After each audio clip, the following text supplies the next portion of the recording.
So we were discussing 2.69. गाओ यानीशा सर्वभूतानां तस्यां जागर्ति संयमी अस्यां जागर्ति संयमी यस्यां जागृति भूतानि यस्यां जागर्ति भूतानि तानीशा पश्यतो मुनेः सा निशा पश्यतो मुनेः। यानीशा सर्वभूतानां या निशा सर्वभूतानां तस्यां जागर्ति संयमी अस्यां जागर्ति संयमी यस्यां जागृति भूतानि यस्यां जागृति भूतानि तानीशा पश्यतो मुनेः। सा निशा पश्यतो मुनेः। Anybody wants to revise? कोई को रिवाइज करना है ये श्लोक में कल क्या डिस्कस किया था? किसी को करना है रिवाइज? जुई निर्मिति ज्वाइन करा है क्या? जुई ने निर्मिति ने कल किया था अटेंड? यस। जुई निर्मिति किसी ने अटेंड किया था क्या? यस माता जी की। हाँ तो जो याद है बताओ ना। जो याद है वो बताओ ना थोड़ा।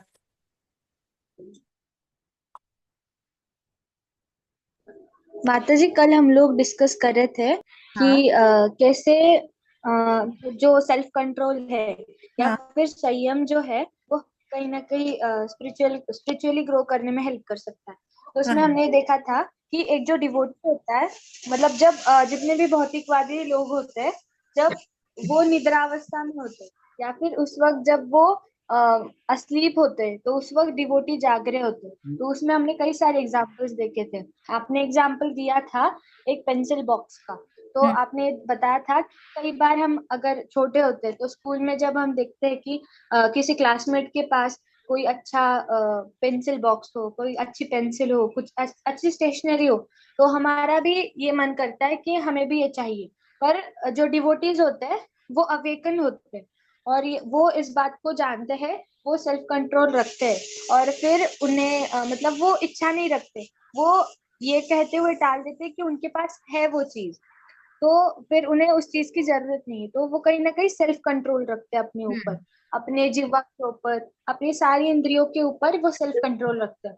और कल हमने जो डिवोटीज और मायावादीज है, तो उनके बीच का जो सेल्फ कंट्रोल है, उन दो सेल्फ कंट्रोल के बीच का जो डिफरेंस है वो हमने देखा था।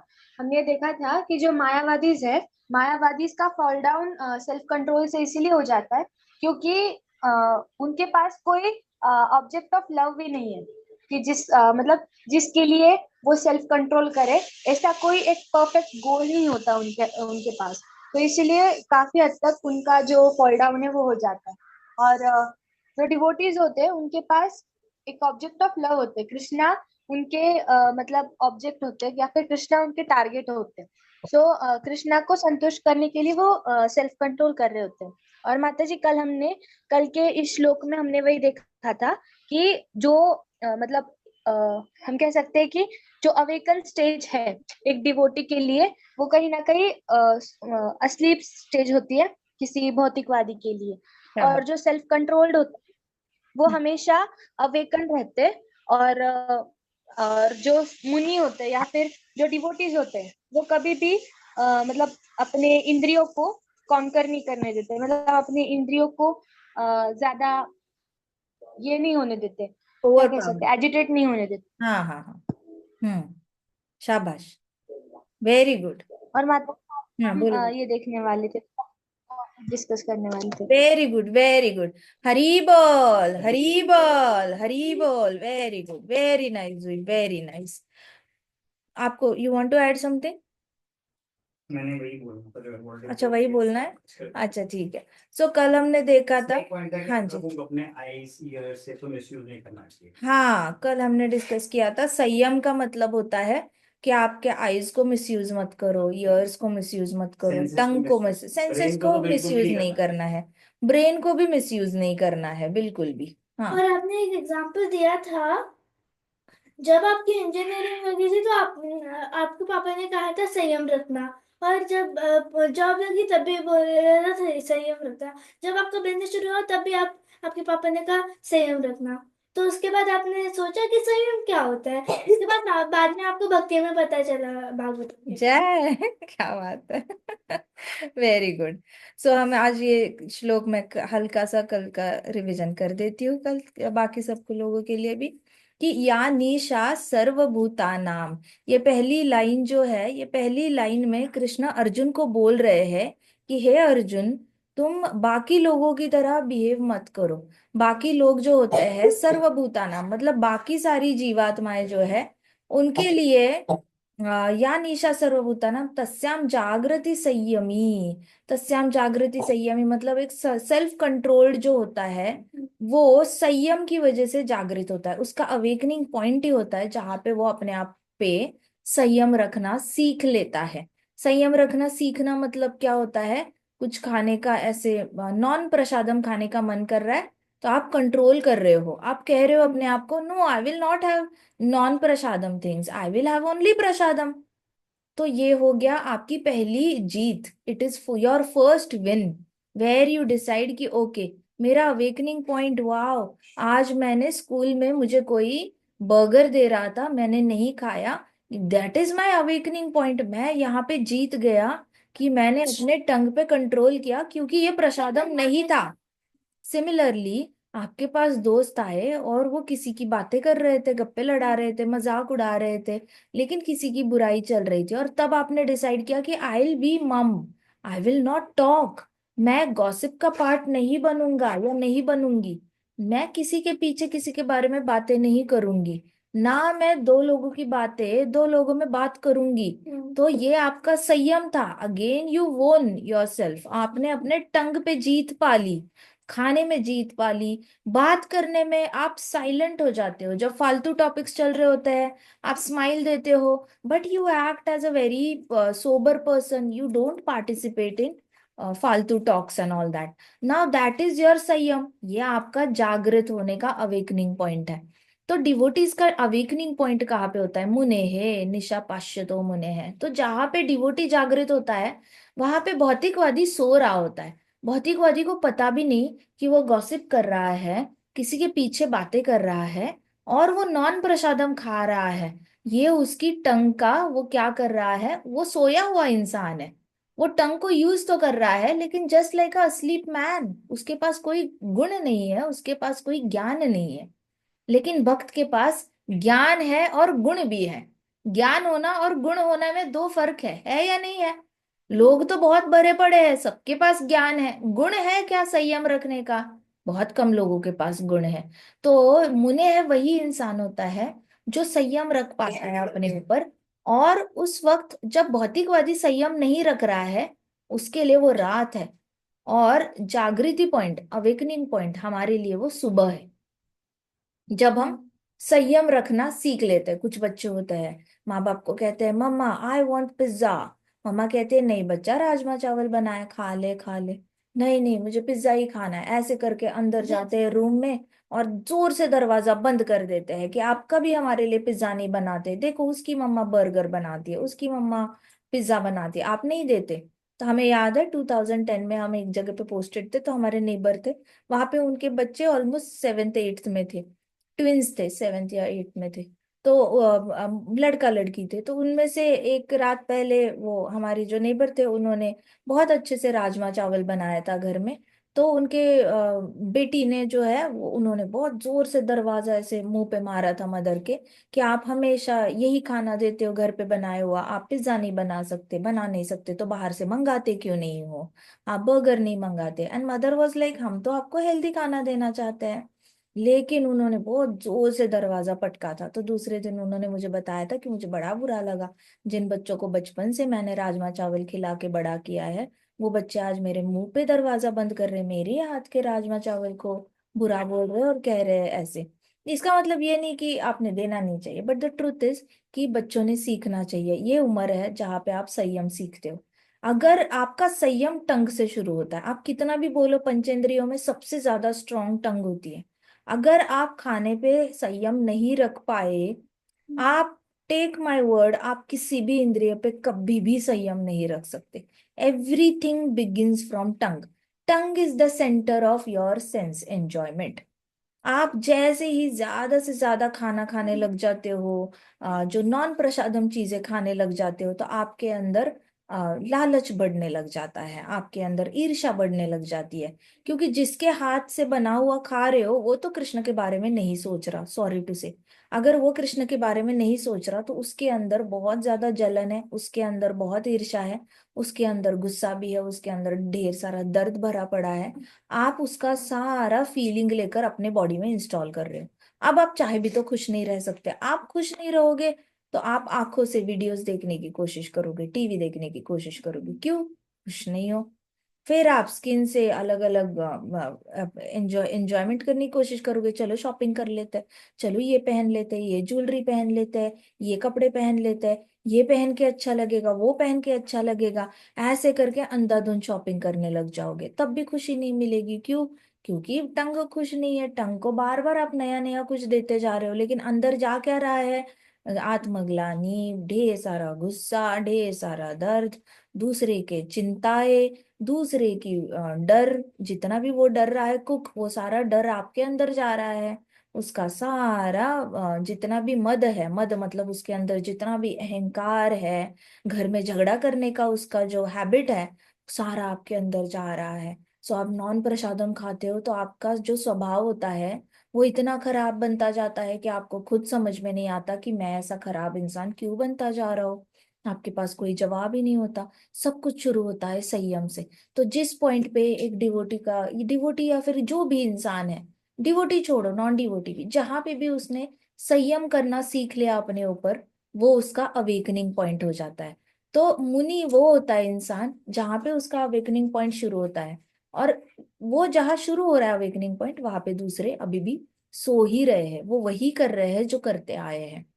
सुबह जल्दी उठने वाला भक्त जो होता है या इंसान होता है, चाहे वो भक्ति ना करने वाला इंसान हो, हाँ। वो 5 बजे उठ के योगा कर रहा हो, कोई 5 बजे उठ के सिंगिंग प्रैक्टिस कर रहा है। आज भी कई सिंगर्स है 4 बजे उठ के अच्छे से गुल्ला करते हैं, शहद पीते हैं, फिर रियाज करने बैठते हैं। तो कुछ कुछ लोग सुबह जिनके लिए जागृति हो रही है, बाकी लोग उस टाइम पे सोए हुए हैं। हाँ। तो ये फर्क है कि या निशा सर्वभूताना, मतलब बाकी लोगों के लिए जब निशा होती है, जब रात होती है, तब एक संयमी इंसान के लिए क्या होती है? वो सुबह होती है। क्योंकि संयमी इंसान रात को जल्दी सोता है तो जल्दी उठ जाता है। जिसके अंदर संयम नहीं है वो रात के 11 12 1 बजे तक जाग सकता है, टीवी देख सकता है। संयम ही नहीं है, वो उठेगा क्या 4 5 बजे? नहीं उठेगा। उसको 6 बज जाएंगे, 7 बज जाएंगे, 8 बज जाएंगे, कुछ लोग 11 12 तक। मुझे कोई बता रहा था उनकी बेटी को अगर उठाओ ना सुबह तो वो 12 बजे तक भी सो सकती है, 1 बजे तक भी सो सकती है, और 1 बजे उठने के बाद भी माँ पे गुस्सा करती है कि आप मुझे सोने नहीं देते, आप बीच में ही लंच के लिए मुझे क्यों उठाया, मुझे तो उठने का मन भी नहीं था। ऐसे करके उनकी बेटी गुस्सा कर सकती है उनपे। सो ऐसा भी हो रहा है दुनिया में, जहाँ पे जब जीव जागृति हो रही है हमारी, तब कई सारी जीवात्माएं सो रही है। अब बद्ध जो जो सर्वभूताना में जो बाकी के जीव है, वो रात को जाग रहे हैं, गैम्बलिंग कर रहे हैं, क्रॉस फ्रेंडशिप कर रहे हैं और इंटॉक्सिकेशन कर रहे हैं। बहुत सारे होटल खुले रहते हैं, रिजॉर्ट्स खुले रहते हैं, कसिनोज खुले रहते हैं। तो ऐसे सारे बहुत सारी जगह है जो पूरी दुनिया में जो रात भर खुली रहती है, उनके लिए वो दिन शुरू हो रहा है। लेकिन जो मुनि है उसके लिए वो रात है। मुनि रात को 9 से 12 सोता है और 9 से 12 की नींद में 6 घंटे की रेस्ट ले लेता है। इतना बेनिफिटेबल, वो प्रॉफिटेबल डील करता है अपनी बॉडी के साथ। उसकी बॉडी जो है वो 6 घंटे की रेस्ट ले लेती है 3 घंटे की नींद में, वो 3 घंटे मिस नहीं करता। 9 से 12 की नींद वो मिस नहीं करता। मुनि जो होता है उसको पता होता है कि मैं कम समय में ज्यादा से ज्यादा बॉडी को एडवांटेज कैसे दूं, बॉडी को ज्यादा रेस्ट कैसे दूं। इतना तो आपको दिन में 6 घंटे सोने के बाद भी रेस्ट ना मिले, फिर भी रात को 9 से 12 सोने के बाद रेस्ट मिलता है। फिर मुनि रात के 12 से 3 सोता है, उस 3 घंटे में उसको कितने घंटे की रेस्ट मिलती है? 3 घंटे की मिलती है। मुनि 3 से 4 सोता है तो रात के 1 घंटे की नींद में 1 घंटे का ही बॉडी को रेस्ट मिलता है। 4 के बाद आप जितना भी सोते हो, that adds on to your lethargy, fatigue and inactiveness. 4 बजे के बाद आप दोपहर के 12 बजे तक नींद ले लो, फिर भी आपको थका थका फील होगा। आप दिन भर सोते रहो फिर भी शाम को आप एनर्जेटिक होके नहीं उठोगे। आप ऐसे उठोगे जैसे बीमारों वाला हाल होता है ना, वैसे उठोगे। आपको ऐसे लगेगा वीकनेस आई है, लेथार्जी आई है, मोटिवेशन नहीं मिल रहा है। क्रिएटिविटी तो आएगी ही नहीं, कुछ भी नया करना है तो क्रिएटिविटी के आपका ब्रेन थोड़ा सा एक्टिव होना चाहिए। जो भी देखो बड़े बड़े लोग होते हैं, कुछ ना कुछ नया इन्वेंट करते हैं, उनकी क्रिएटिविटी बहुत स्ट्रांग होती है। क्रिएटिविटी स्ट्रांग होने के पीछे कारण ही है, रात के 9 से 12 आपका ब्रेन रीजुनिवेट होता है।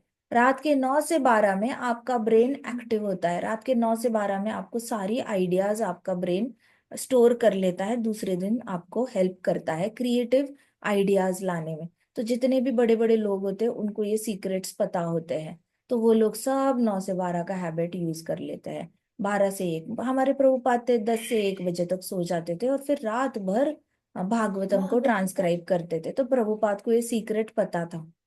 तो हमने ये डिस्कस किया था कि जो एक मुनि के लिए रात होती है, वो एक भौतिकवादी के लिए क्या होता है, निशा होती है, उसके लिए जागृति होती है। यस्याम जागृति भूतानी, मतलब बाकी भूतानी जब जागृत हो रहे हैं तब मुनि क्या कर रहा है, उसकी रात हो रही है, निशा पश्यतो हो रही है। निशा पश्यतो मुने है, मुनि के लिए वो रात है। और हमारे लिए जो रात है, मुनि के लिए जो रात है, वो बाकी भूतानी के लिए जागृति है। तभी आप देखते हो बहुत सारे लोग रात को पार्टीज करते हैं। भक्त लोग पार्टीज नहीं करते हैं रात को। भक्त कोशिश करते हैं पार्टीज अवॉइड करने की कोशिश करते हैं, क्योंकि वो उनके लिए रात ही है। नाउ यहाँ पे पोपट में प्रभुपाद कहते हैं there are 2 classes of intelligent man. 2 तरीके के इंटेलिजेंट लोग होते हैं। One is intelligent in material activities for sense gratification. कुछ लोग बहुत इंटेलिजेंट होते हैं, कैसे इंद्रिय तृप्ति की जा सकती है, ज्यादा से ज्यादा इंद्रिय तृप्ति कम से कम टाइम में कैसे की जा सकती है, चलो रोबोट इन्वेंट करते हैं। रोबोट हमारा घर साफ करेगा, उस टाइम पे हम क्या करेंगे, हम गैम्बलिंग करेंगे, हम इंटॉक्सिकेशन करेंगे। वो टाइम बचा बचा के करना क्या है, आपको आपके पास आंसर होना चाहिए ना। आपको घर क्लीन करने के लिए रोबोट चाहिए, बट बचे हुए टाइम में करना क्या है, डांस करना है, सिंगिंग करना है, पिज्जा खाना है, नूडल्स खाने हैं, चाइनीज खाना है, बाहर से मंगा के नॉन प्रसादम खाना है, जोमेटो स्विगी यूज करना है, या भागवतम पढ़ना है, भगवत गीता पढ़ना है, हाथ में माला लेके जाप करना है। आपको फ्री टाइम चाहिए, फ्री टाइम में करना क्या है ये नहीं पता होता। लेकिन मटीरियलिस्टिक इंसान बहुत स्मार्ट होता है, वो अलग अलग टूल्स ऐसे सारे कुछ ना कुछ इन्वेंट करता रहेगा, जिससे कि उसकी इंद्रिय तृप्ति डबल हो। अगर कुछ नहीं तो परिवार के साथ वक्त बिताने के लिए पिकनिक पे चला जाएगा, ट्रैवलिंग करेगा, ढेर सारा खाएगा, पैसा खर्च करेगा। पैसा खर्च करने से भी कुछ लोगों को बहुत आनंद मिलता है। हर रोज कुछ कुछ लोगों के लिए हर रोज पैसा खर्च करना मैंडेटरी होता है। हर रोज सब्जी पे खर्च करने से उनको आनंद आता है। हर रोज उनको दाल चावल पे, कुछ ना कुछ ग्रोसरी पे, कुछ थोड़ा सा आगे चले जाओ तो कुछ लोगों को मॉल में जाके शॉपिंग करने में मजा आता है, हर रोज करते हैं कुछ लोग। कुछ लोगों को बड़े बड़े डिजाइनर वेयर में खर्चा करना होता है, कुछ लोगों को बड़े बड़े शिप्स खरीदने होते हैं, एरोप्लेन्स खरीदने होते हैं, घर खरीदने होते हैं, हर रोज स्टॉक्स खरीदने होते हैं, म्यूचुअल फंड खरीदने होते हैं, कुछ ना कुछ तो उनको सोना 1-1 ग्राम खरीदना होता है। तो ये सारा गैम्बलिंग के अंडर आता है। तो इंटेलिजेंट लोग क्या करते हैं, मटीरियल इंटेलिजेंट लोग तरीके ढूंढते हैं ज्यादा से ज्यादा इंद्रिय तृप्ति करने के लिए, और वो टाइम बचाने के लिए फिर मशीनें इन्वेंट करेंगे जिससे कि टाइम बच जाए। ठीक है। अब दूसरे एंड अदर, दूसरी तरफ ऐसे इंटेलिजेंट लोग हैं जो इंट्रोस्पेक्टिव है। इंट्रोस्पेक्टिव मतलब अपने अंदर झांक के देखते हैं, मैं गलत हूं, मैं सही हूं, अगर मैं गलत हूं मैं कैसे इंप्रूव करूं, मैं अगर सही हूं तो मैं और अच्छा सही और अच्छा कैसे बन सकता हूँ, मेरे जीवन में जो हो रहा है वो क्यों हो रहा है, उसको मैं गलत है तो स्टॉप कैसे कर सकता हूँ, अगर सही हो रहा है तो और भला कैसे कर सकता हूँ, दूसरों का कैसे भला कर सकता हूँ, मैं कृष्ण को फ्री टाइम में याद कैसे कर सकता हूँ। इंट्रोस्पेक्ट इंट्रोस्पेक्ट, मेरा हरिनाम की क्वालिटी कैसी है, क्या मैं हरिनाम लेते वक्त आसपास देखता हूँ, 4 लोगों को इम्प्रेस करने के लिए जाप करता हूँ, मेरी आंखें खुली रहती है, या I love to get absorbed in Harinam, क्या मुझे आंखें बंद करके पूरी तरह एक होने का मन करता है हरिनाम के साथ, मैं क्या हूँ। इंट्रोस्पेक्ट करते हैं। दूसरे तरीके के इंटेलिजेंट लोग होते हैं, they believe in introspection. Introspection मतलब अपने बारे में अंदर ही अंदर सोचते रहना कि मैं बेटर कैसे बनूं, मेरी गलती कहाँ पे है, मैं अपनी गलतियां कैसे सुधारूं, उसको इंट्रोस्पेक्शन कहते हैं। फर्क समझ में आ गया? इंट्रोस्पेक्शन का पहला एजेंडा ही होता है मैं अपनी गलती कैसे सुधारूं, मैं अपनी गलती कैसे सुधारूं। मुझे याद है एक बार मैं छोटी थी और मैंने स्कूल से कोई कंप्लेन लाई घर में। मैंने मम्मा को बताया कि मम्मा स्कूल में ऐसे ऐसे हुआ, मुझे बहुत बुरा लग गया। मेरी मम्मा ने कहा आप उस बच्चे को बोल रहे हो वो बच्चा गलत है, आप तो उससे 3 गुना गलत हो, आप उसको उंगली दिखा रहे हो, 3 उंगलियां आपकी तरफ है। मैंने कहा मैंने तो कुछ गलती करी ही नहीं, उसी ने ऐसा किया वैसे किया। तो मेरी मम्मा बोली गो इनटू योर रूम, रूम में जाओ, आत्म परीक्षण करो कि आप कहाँ गलत हो। कहते आप जब भी आप मेरे पास आओगे उससे पहले I want you to go into your room and think where you are wrong. पहले अपने बारे में सोचो कि आपने क्या गलती की है, फिर मेरे पास आओ और किसी और के बारे में बताओ। उसके बाद I never complain to my mother. हर बार कुछ भी हुआ मैंने रूम में आना, इंट्रोस्पेक्ट करना। इंट्रोस्पेक्शन को कहा जाता है आत्म परीक्षण। सबसे पहले आत्म परीक्षण करो मैं कहाँ गलत हूँ। किसी ने मेरे साथ गलत किया तो मेरे अंदर ऐसा क्या गुण है जिसकी वजह से उसको इतना कॉन्फिडेंस आया मेरे साथ गलत करने के लिए, मैं कहाँ गलत चली गई जिसकी वजह से दूसरों को कॉन्फिडेंस आता है मेरे साथ गलत करने में। इसका मतलब मुझे कुछ तो अपने अपने अंदर बदलाव लाने की जरूरत है, मुझे कुछ तो करने की जरूरत है। इसको कहते हैं इंट्रोस्पेक्शन। आप दूसरे को जब उंगली दिखाते हो, ब्लेम करते हो, इसका मतलब आपके अंदर हैबिट ही नहीं है इंट्रोस्पेक्शन की। तो प्रभुपाद कह रहे हैं ये अलग तरीके का ही इंटेलिजेंट लोग होते हैं हु बिलीव इन इंट्रोस्पेक्शन। तो आप देखो कभी भी बहुत सारे बड़े बड़े मुनि होते थे, वो हमेशा तपस्या करने क्यों जाते थे जब उनसे कुछ गलती होती थी या उनके ऊपर कोई गलती करता था। ये लोग हमेशा तपस्या करने जाते थे। द्रौपदी वस्त्रहरण हुआ, उसके बाद अर्जुन ने क्या किया, तपस्या करने चला गया। गया या नहीं गया? भीम तपस्या करने चला गया, गया या नहीं गया? This is the intelligent class of men. They do not carry the baggage of success and fame on their shoulders. आप कितने भी फर्स्ट रैंकर हो क्लास में, हमारा फर्स्ट रैंक आए, सेकंड रैंक आए, थर्ड रैंक आए, हमें टॉपर्स में गिना जाए, लेकिन ये कोई गारंटी है नहीं पांडवों की तरह कि हमसे कभी कोई गलती होगी नहीं। हमारी तरफ से कुछ तो गलतियां होती होगी जिसका हमें इंट्रोस्पेक्शन करना बनता है, बहुत ज्यादा जरूरी बनता है। सो हमेशा याद रखना कि हमें वो वाला इंटेलिजेंट इंसान बनना नहीं है जो दूसरों को ब्लेम करके सुख प्राप्त करता है। दूसरों को ब्लेम करके खुशी मिलती है या नहीं मिलती बताओ मुझे। हाय कलेजे को ठंडक पड़ गई उसको 2 4 गाली सुना के, हाय कलेजे को बड़ी ठंडक पड़ गई उसकी बुराई करके, उसको गंदा गंदा बोल के बड़ी ठंडक पड़ गई। ऐसे कई सारे लोग होते हैं जो बोलते हैं, लेकिन do you want to be that kind of materialistic person? दूसरे क्लास का इंटेलिजेंट इंसान बनो जो प्रभुपाद रिफर कर रहे हैं। Other is introspective and awake to cultivation of self realization. देखो कल्टीवेशन ऑफ, कितना अच्छा प्रभुपाद कितना अच्छा लिखते हैं Krishna. Cultivation of self realization बोला है। कल्टीवेशन का मतलब क्या होता है? खेत में आप बीज बो, बीज बो के भाग के अमेरिका नहीं जा सकते आप खेत में बीज बोते हो ना, आपको वहां हर रोज खेतों में खड़ा होके पानी देना पड़ता है। हरे कृष्णा। हाँ जी। माता जी आज क्रैक मेरी हो रही है या सबकी हो रही है? सब हो रही है क्या? सबके लिए हो रही है क्रैक आवाज? नहीं माता जी, आ रही है है क्लियर। ना? तो देखो माता जी आप हेडफोन्स लगा लो, कोशिश करो, कभी कभी मोबाइल का ना स्पीकर खराब होते हैं।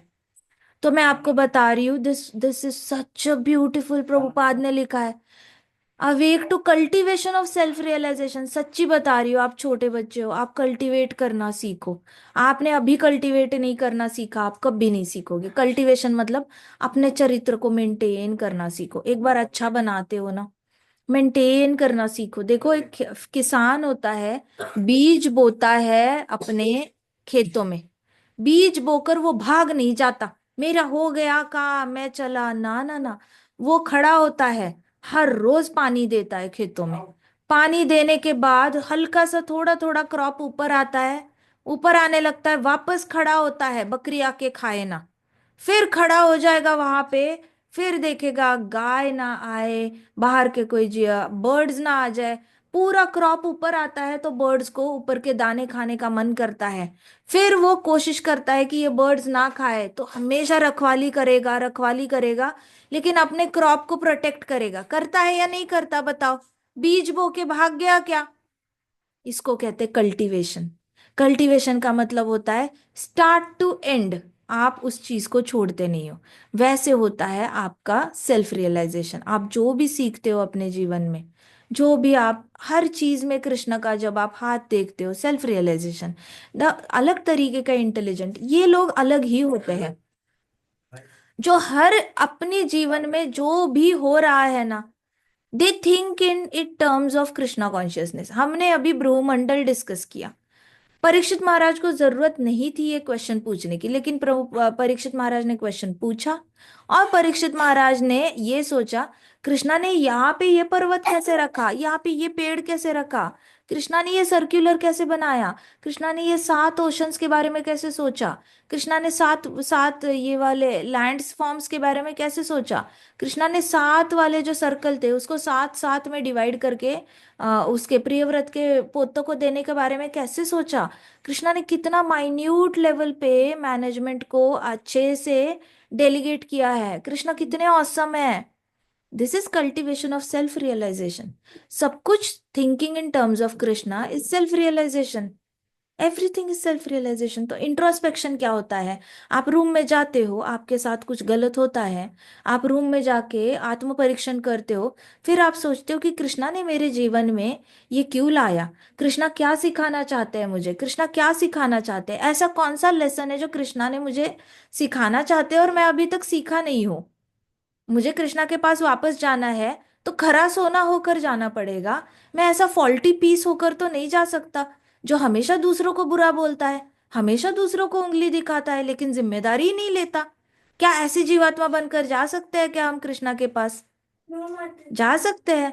किस कौन से कैसे मुंह दिखाएंगे कृष्णा को हम अपना मुंह गुरुदेव को नहीं दिखा सकते। गुरुदेव मैंने तो सबको ब्लेम किया, गुरुदेव मैंने हमेशा दूसरों में गलती निकाली, गुरुदेव मैंने अपनी गलती कभी भी देखी नहीं।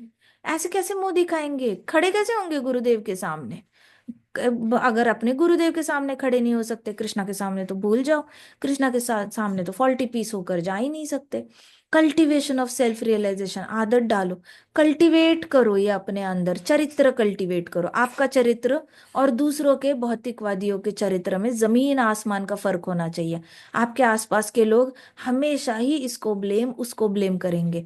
आप क्या करोगे? आप कृष्ण का हाथ देखोगे और कल्टीवेट करोगे अपने चरित्र को। क्यों? क्योंकि आपको दिखाई देगा मैं कृष्ण का दास हूं और कृष्णा मेरे लिए कुछ अच्छा कर रहे हैं। इसमें कृष्णा मुझे ये सिखा रहे हैं, इसमें कृष्णा मुझे धैर्य सिखा रहे, कृष्णा मुझे इसमें सहनशीलता सिखा रहे। कृष्णा चाहते हैं कि मैं दूसरी जीवात्माओं पे दया भाव दिखाऊं। कृष्णा चाहते हैं कि मैं सीखूं कि दूसरे जीवात्माओं को भी फीलिंग्स होती है, मुझे भी फीलिंग्स होती है, तो वो अपने फीलिंग्स के अकॉर्डिंगली एक्ट करते हैं, मैं अपने फीलिंग्स के अकॉर्डिंगली एक्ट करता हूँ। कृष्णा मुझे कुछ ना कुछ सिखाना चाहते हैं। तो कल्टीवेशन ऑफ सेल्फ रियलाइजेशन। सो ये तरीके का अलग ही इंटेलिजेंस, तो ये वाला डेवलप करना है इंटेलिजेंस। पहले वाला तो आपको मम्मी डैडी ने नहीं सिखाया, टीचर्स ने नहीं सिखाया, तो भी आप करोगे। आपके आसपास के सब लोग यही इंटेलिजेंट है। आपके आसपास यूनिवर्सिटी टॉपर बच्चा होगा, वर्ल्ड रिकॉर्ड तोड़ने वाला बच्चा होगा, गिनीज रिकॉर्ड को तोड़ने वाला बच्चा होगा, वो भी इस सेक्शन में आता है, intelligent in material activities for sense gratification. ठीक है, अभी एक बच्चे ने चेस चैंपियनशिप जीती। चेस चैंपियनशिप जीतने के बाद उसको पूछा कि आप चेस चैंपियन जीतने के बाद, अभी आप जीता है तो आप करना क्या चाहते हो इतने सारे पैसे का? तो उसने बोला मैं घर बांधना चाहता हूँ माता पिता के लिए। तो उसकी चेस की सारी एक्टिविटी किस में गई? सेंस ग्रेटिफिकेशन के लिए गई। गलत नहीं है माता पिता के लिए घर बांधना, बट प्रॉब्लम है कि उसके माता पिता के पास ऑलरेडी एक घर है, अच्छे खासे माता पिता है, उसके पास घर है, वो और एक घर बांधना चाहता है माता पिता के लिए, अच्छी बात है, but it comes under sense gratification only. वही एक भक्त होता तो वो कहता कि हमारे मंदिर में थोड़ी सी लक्ष्मी की जरूरत है, थोड़ा सा मंदिर में दूंगा मैं, थोड़ा थोड़ा सा मैं अपने लिए भविष्य के लिए रखूंगा, थोड़ा सा मैं इस यहाँ पे हेल्प करूंगा, इस प्रोजेक्ट में हेल्प करूंगा, ऐसा कुछ आंसर आता। तो भौतिकवादी आपके पास बहुत भरे पड़े हैं इंटेलिजेंट लोग, इंटेलिजेंट लोगों की कमी नहीं है।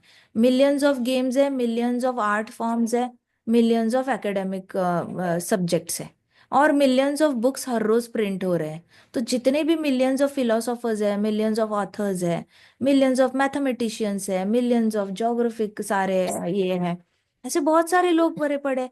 हर एक में कोई ना कोई टॉपर होगा। मल्टीपल ब्रांचेस है लाइफ वर्ल्ड में, मल्टीपल ब्रांचेस में कहीं ना कहीं एक एक टॉपर छिपा हुआ है। So they are doing it for sense gratification. Now अलग इंसान है, इंटेलिजेंट बनना है तो इंट्रोस्पेक्टिव बनो and cultivate the art of self realisation. हमारे महाराज कहते थे you need to cultivate, cultivate मतलब अपने अंदर सोच सोच के हर एक में कृष्णा का हाथ देखते जाना, हैबिट ही डालना।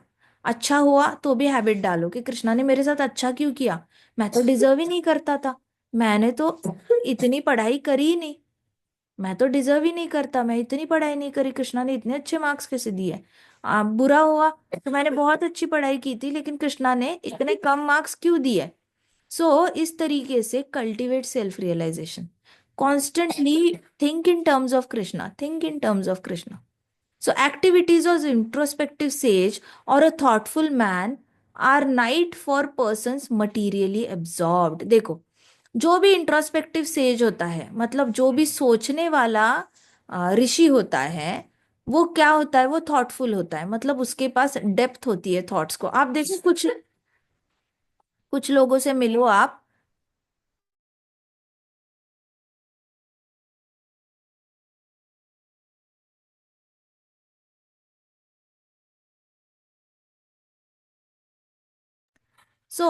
एक इंट्रोस्पेक्टिव सेज जो होता है वो थॉटफुल मैन होता है। कुछ लोगों से आप मिलते हो तो आपको समझ में आ जाता है कि इसके पास थॉट की डेप्थ ही नहीं है, उसके पास किसी भी चीज को देखने का नजरिया एक ही होता है कि आंखों देखी ब्लैक एंड व्हाइट में ही देखता है वो, उसके लिए कोई और रंग होता ही नहीं जिंदगी में।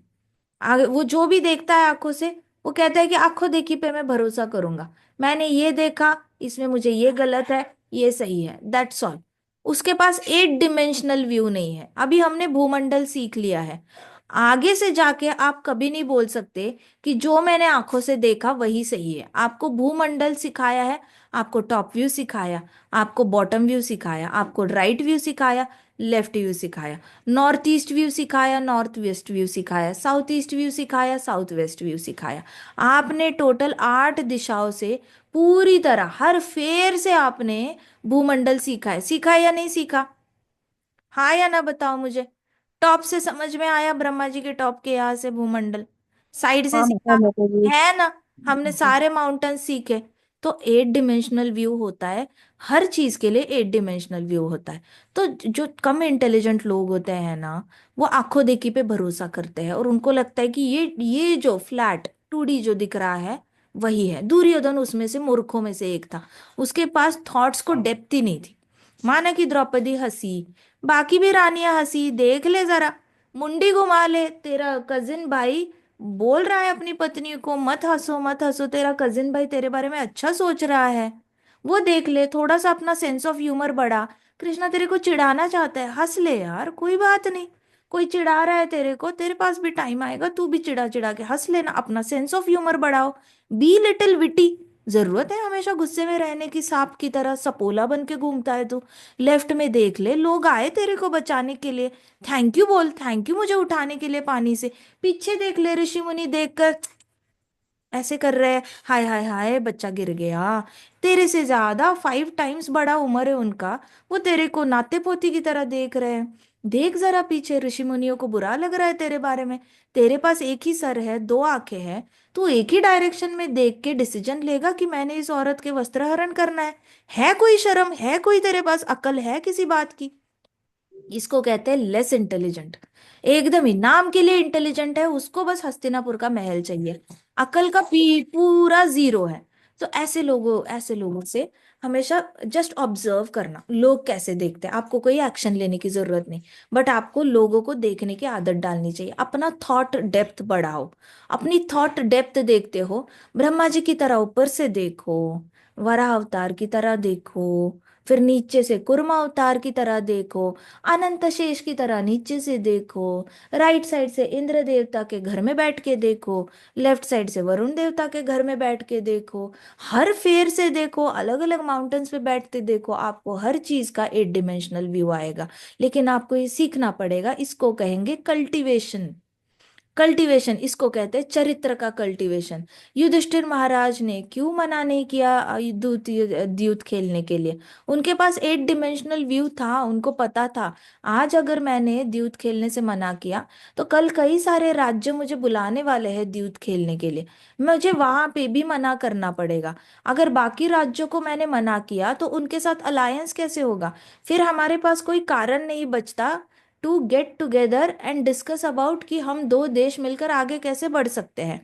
इट वॉज नॉट, उनकी बुद्धि इतनी संकुचित नहीं थी कि वो सिर्फ हस्तिनापुर के साथ वाले द्यूत के फोकस करे। वो 8 डायमेंशनल सोच रहे थे कि ऊपर के लोगों के देवी देवता आएंगे, स्वर्ग लोक के लोग आएंगे, उनको तो डांस गाना गेम्स तो बहुत पसंद आते हैं, स्वर्ग लोक वासियों को भी किसी ना किसी दिन एंटरटेन करना पड़ेगा, उनके लोकों में भी जाना पड़ेगा और अच्छे रिश्ते बनाने पड़ेंगे ताकि जमीन पे पृथ्वी पे हमेशा बारिश आती रहे, वो लोग कभी भी हमारे साथ कुछ बुरा ना करे, अग्नि देवता हमेशा यज्ञ में जल्दी प्रकट हो जाए, वरुण देवता हमेशा हवा का बहाव ऐसे रखे जिससे कि बादल अच्छे से बहे और बारिश होती रहे, इंद्र देवता भी खुश रहे हमसे, समंदर कभी खौल ना उठे, सुनामी ना लाए और मेरे देश के लोगों को मार ना डाले। आपको रिलेशनशिप्स अच्छे रखने होंगे ऊपर वालों के साथ। तो युधिष्ठिर महाराज का इतना संकुचित व्यू नहीं था जो बाकी लोग अपने न्यूज़पेपर के आर्टिकल्स में डालते। मुझे बड़ी हंसी आती थी बचपन में जब मैं देखती थी कि कई सारे लोग युधिष्ठिर की गलतियां निकालने पर लगे रहते थे। उनका तो फेवरेट, ये मटीरियलिस्टिक ऑथर्स होते हैं, उनका फेवरेट टॉपिक द्रौपदी, द्रौपदी पे द्रौपदी ने ऐसे क्यों किया वैसे किया, युधिष्ठिर ने ऐसे क्यों किया वैसे किया, अपने तर्क वितर्क लगाते रहते हैं। ना इन्होंने भूमंडल पढ़ा है, ना इन्होंने यूनिवर्स पढ़ा है, ना इन्होंने 14 लोक पढ़े हैं, इनको कोई व्यू नहीं है ऊपर से नीचे से कुछ देखने का, अपनी आंखों देखी जो देखते हैं, छोटी सी संकुचित बुद्धि से युधिष्ठिर महाराज को गलत ठहराते हैं और वो वैष्णव अपराध कर लेते हैं। ऐसे इंसान नहीं बनना है जिसकी थॉट की डेप्थ ही बड़ी छोटी हो, मतलब उसकी गहराई इतनी हो कि 5 फीट खोदा और पत्थर लग गया। नहीं नहीं नहीं, थोड़ा सा डेप्थ में रखो अपनी सोच।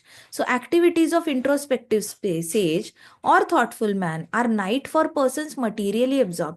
अब जो भी भौतिकवादी होगा ना, वो आपका व्यू समझ ही नहीं पाएगा, क्योंकि उसके लिए तो वो रात है। आप किसी को समझाने जाओगे ना, सपोज आपके सामने झगड़ा होता है किसी का और आप लेके गए अपना व्यू उसको बताने के लिए कि देखो देखो ये ऐसा नहीं है, देखो उसकी तरफ से भी सोच के देखो, उसको भी तो बुरा लग रहा है, ऐसे करके आप 1 घंटा काउंसलिंग करो उसकी, 2 घंटा, ऐसे बहुत सारे वक्त है 2-2 घंटे काउंसलिंग करते रहते हैं। लेकिन सामने वाले के पल्ले कुछ नहीं पड़ता, वो एंड में क्या बोलता है, लेकिन वो तो गलत ही है ना, उसने तो ऐसा करना ही नहीं चाहिए था ना, लेकिन वो तो ऐसा ही है, मतलब रामायण बताओ और वो एंड में बोलेगा सीता कौन है, राम कौन है, लेकिन राम तो गलत था ना, सीता को छोड़ के तो नहीं जाना था ना। भाई तू समझ तेरे को क्या उनके लिए वो नाइट है, वो नहीं देख सकते जो आप देख रहे हो। वैसे इंट्रोस्पेक्टिव से जिसके पास थॉटफुलनेस होती है, वो जो चीज देख सकता है, वो मटीरियली एब्जॉर्ब्ड, जो भौतिकवाद में एब्जॉर्ब्ड है, वो नहीं देख सकता, चाह कर भी नहीं देख सकता वो। Materialistic persons remain asleep in such a night due to their ignorance of self realization. तो जो सेल्फ रियलाइजेशन की इग्नोरेंस है, देखो ये सबसे बड़ा अपराध है। इग्नोरेंस ऑफ सेल्फ रियलाइजेशन को कहो जैसे ignorance of signals on the road. आपके पास सिग्नल का नॉलेज नहीं है, इसका मतलब ये थोड़ी ना है कि पुलिस ऑफिसर आपको मना करेगा, रोड ट्रैफिक पुलिस आपको माफ करेगा अगर गलती करोगे तो।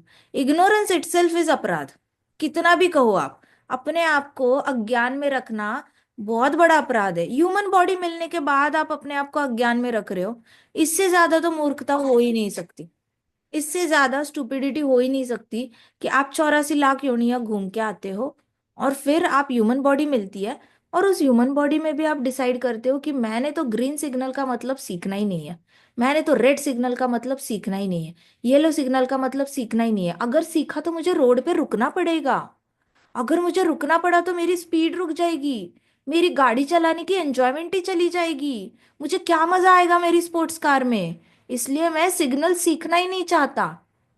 बेवकूफ को पता नहीं है कि उसको पुलिस पकड़ लेंगे, चालान काट लेंगे। नहीं, वैसे भौतिकवादी लोग होते हैं। कभी कभी उनको जानबूझ के सीखना ही नहीं होता, इग्नोरेंस ऑफ सेल्फ रियलाइजेशन। तो never become such kind of person कि जिसको सेल्फ रियलाइजेशन का मतलब समझ में आ रहा है क्या? मुझे खुद बचपन में बहुत टाइम लग गया, मुझे 3 से 4 साल लगे थे समझने में, कि छोटी थी मैं, कि प्रभुपाद सेल्फ रियलाइजेशन का मतलब क्या कह रहे हैं। मुझे बहुत लेट पता चला कि सेल्फ रियलाइजेशन का मतलब होता है कि आपको अंदर से एक अनुभूति आ जाती है कि इससे एक हायर गुड कैसे हो रहा है, इससे और बेहतर और अच्छी चीज कैसे बन रही है, और कृष्णा कैसे हमारी लाइफ के साथ मस्त मस्त लाइफ बुने जा रहे हैं, एक ब्यूटीफुल डिजाइन बना रहे हैं कृष्णा हमारे साथ। ये इसको कहते हैं सेल्फ रियलाइजेशन।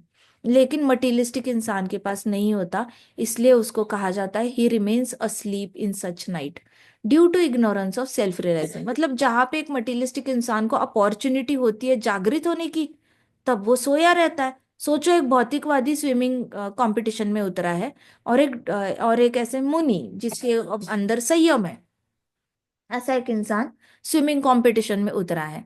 अब वो भौतिकवादी जब हारेगा तो वो क्या करेगा? घर जाके बहुत ज्यादा बॉक्सिंग करके गुस्सा निकालेगा। मैं हार कैसे गया, मैं हार कैसे गया, मेरे साल भर की मेहनत नीचे कैसे चली गई। माँ बाप से मिलने से ये करेगा, माँ बाप पे गुस्सा करेगा, रूम में जाके रोएगा। टीचर से मिलने से आंख चुराएगा, उसको बहुत बुरा लगेगा, मैं टीचर से कैसे मिलूं, मैं कोच से जाके कैसे मिलूं, मैं तो हार गया हूँ, मैं तो ऐसा हूँ, मैं तो वैसा हूँ। ये उसका रिस्पॉन्स होगा। लेकिन जिसके पास, क्योंकि why, because he is ignorant of self realisation.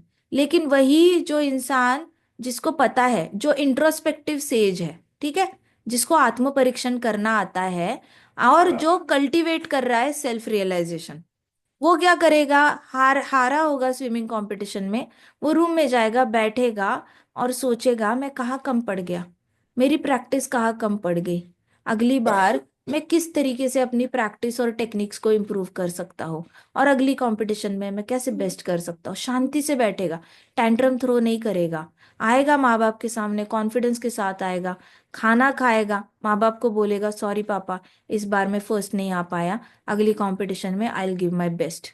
ऐसे करके शांति से, धैर्य से, खा अन्न का अपमान किए बिना अच्छे से अन्न ग्रहण करेगा, वापस रूम में जाएगा और सेल्फ रियलाइजेशन कल्टीवेट करेगा। मतलब क्या? देन ही विल थिंक कि ऐसा क्या हुआ कंपटीशन में जिससे कि भगवान को लगा कि मुझे सक्सेस नहीं मिलना चाहिए। क्या मेरे अंदर मद है? क्या मेरे अंदर अहंकार है?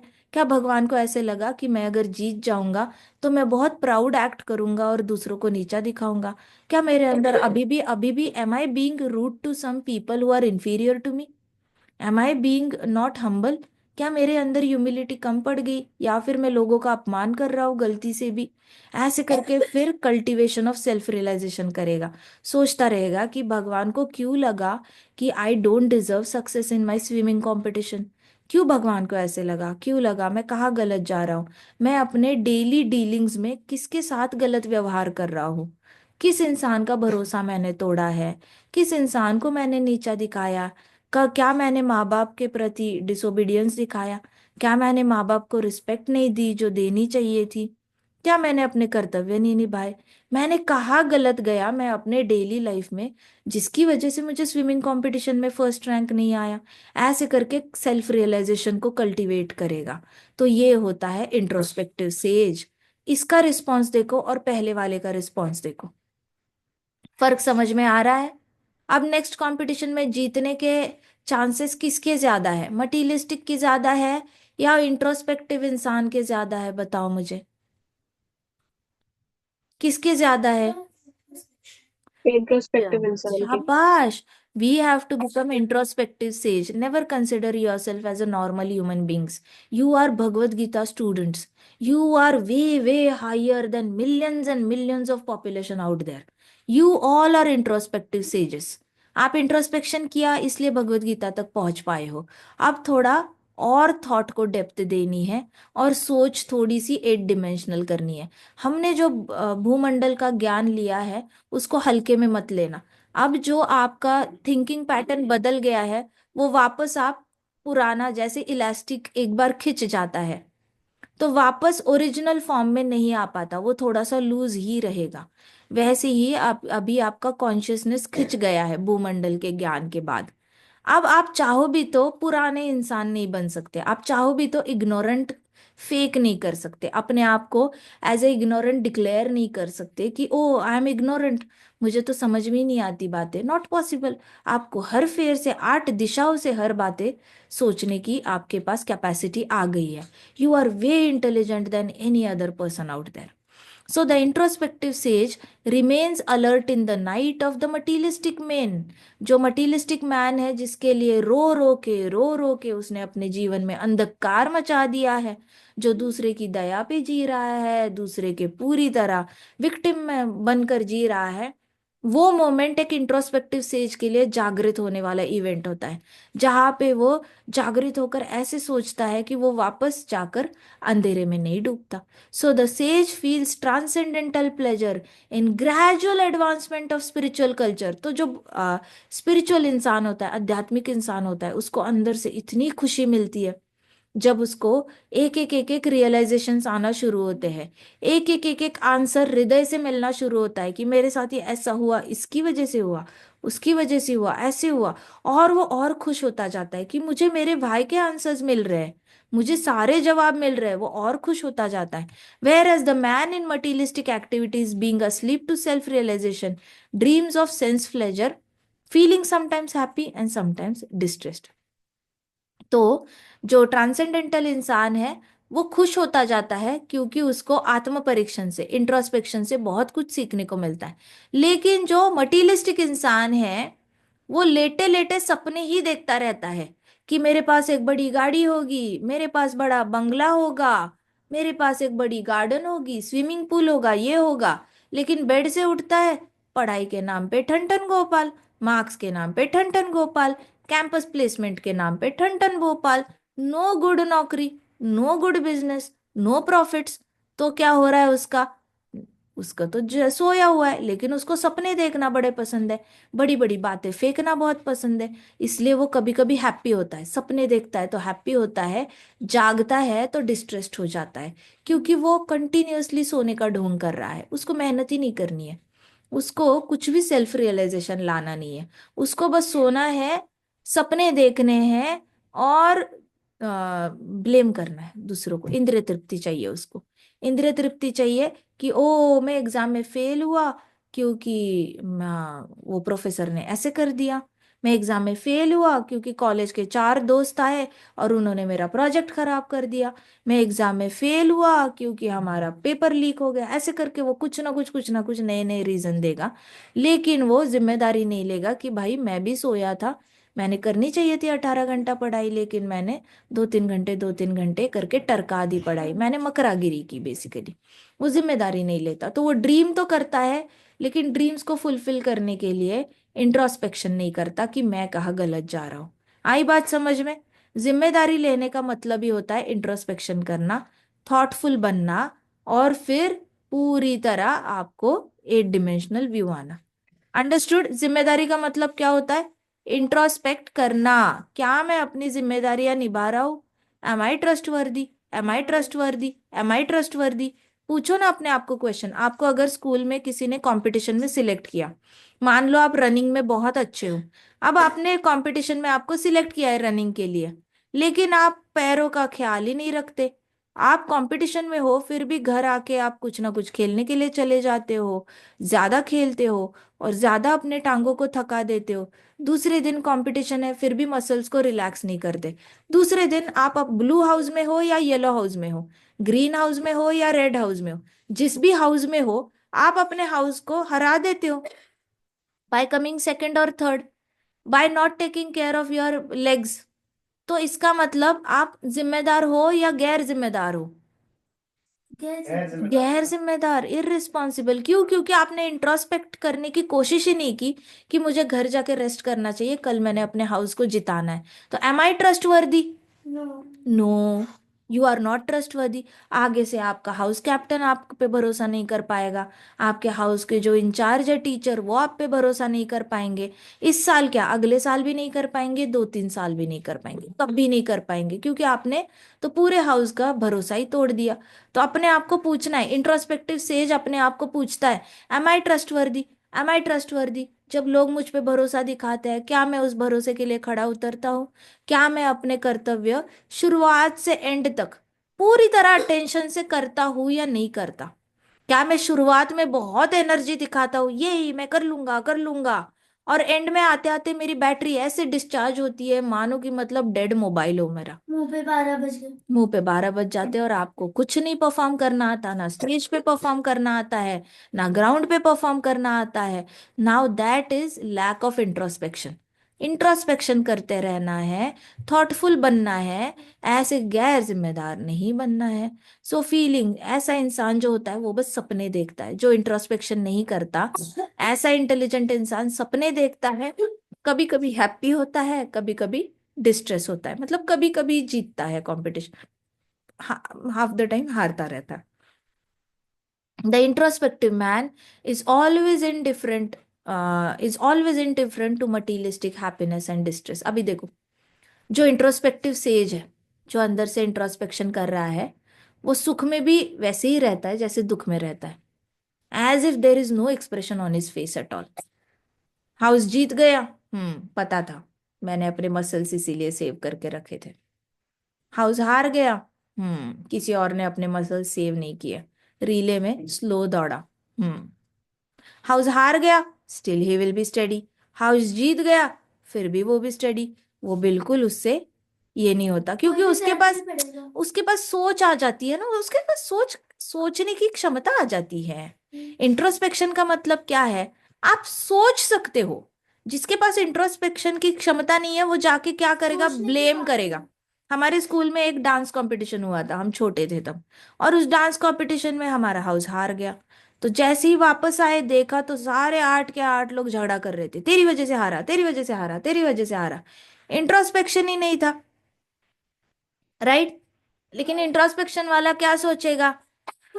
किसी की वजह से नहीं हारा, बाकी लोगों ने ज्यादा अच्छे से परफॉर्म किया, हमने अपनी तरीके से परफॉर्म किया, उन लोगों ने अपनी तरीके से परफॉर्म किया, ये कंपटीशन हार गए, कोई बात जो नहीं, होता है अच्छे के लिए होता है। कोई बात नहीं। हम 6 स्टैंडर्ड में, हम 7 स्टैंडर्ड में, हमारे पास 3 साल और है, 3 कॉम्पिटिशन्स और है, 6 कॉम्पिटिशन्स और इंटर स्कूल कॉम्पिटिशन्स है, हमारे पास टोटल 9 अपॉर्चुनिटीज है। हम 9 डांस कॉम्पिटिशन्स में जीत के दिखाएंगे, हाँ या ना? तो इंट्रोस्पेक्टिव बच्चा ऐसे सोचेगा। जिसके पास थॉट को डेप्थ ही नहीं है, वो आके झगड़ा करेगा, तूने ऐसे किया, तूने ऐसे किया, किच किच किच किच किच किच किच किच किच किच किच, बुरी तरह, मतलब बिल्कुल उसके पास कोई थॉट नहीं होगा, उसको बस ये करना आएगा। क्या क्या कच कच कच कच कच कच आवाज आएगी, बहुत ज्यादा noise noise noise noise, it is just a noise, एक क्रैप क्रैप नॉइज।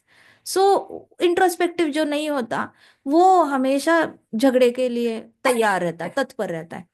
लेकिन जो इंट्रोस्पेक्टिव मैन होता है, मुनि होता है, मुनि सोच रखता है, उसको समझ में आता है, अगर हारे हैं तो क्यों हारे हैं, जीते हैं तो क्यों जीते हैं। चलो मान लो हाउस में किसी ने अच्छे से डांस नहीं किया, क्यों नहीं किया होगा? कुछ तो प्रॉब्लम होगी, पेट में दर्द हो रहा होगा, कुछ तो हुआ होगा, ऑन द स्पॉट वो भूल गया, क्यों भूल गया?